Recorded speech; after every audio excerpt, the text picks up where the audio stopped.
Hello! Si tu es là, c'est pour avoir plus d'informations sur le cercle d'Abraham Tsevo, qui est un cercle qui va être créé dans les années 1870 par Sava Mamontov et sa femme.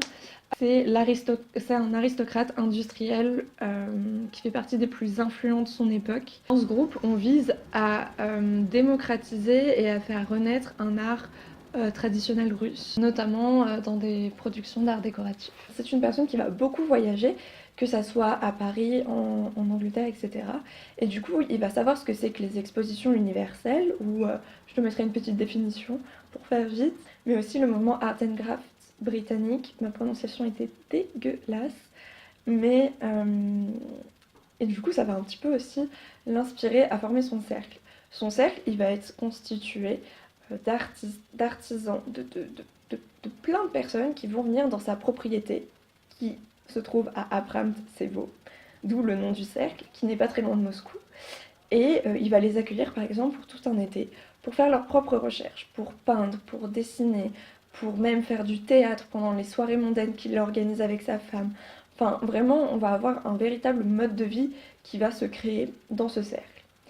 Et Polenova, elle va y arriver un petit peu avant 85, avant qu'elle dirige l'atelier de menuiserie. Et elle va vraiment se lier d'amitié avec la femme de Mamontov, qui s'appelle Elisabeth Mamontova.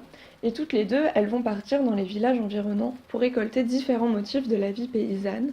Et elles vont vraiment créer un véritable petit musée au sein de ce cercle qui va servir pour les différents artistes pour collecter des motifs paysans qu'on retrouvera dans leurs œuvres et notamment dans l'étagère que je te présente aujourd'hui. Comme je te l'ai dit, en 1885, elle va être placée par son amie à la tête de l'atelier de menuiserie qui lui est créé depuis 1876 et elle va vraiment s'occuper de tout, tout, tout. C'est-à-dire s'occuper de la livraison des matériaux, de la vente des envois, de l'organisation des matériaux. Vraiment, elle organise tout l'atelier. Et cet atelier, il n'est pas créé juste comme ça. En fait, à cette époque, on est au 19e siècle, donc on est dans les premières phases de l'industrialisation qui commence à remplacer les artisans, etc.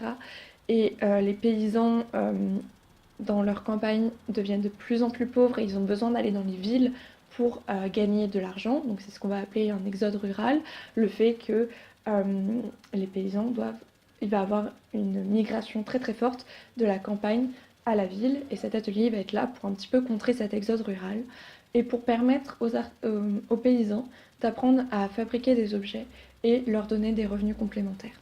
Donc Elena, ce qu'elle fait, elle produit les dessins et les artisans et paysans vont produire les objets.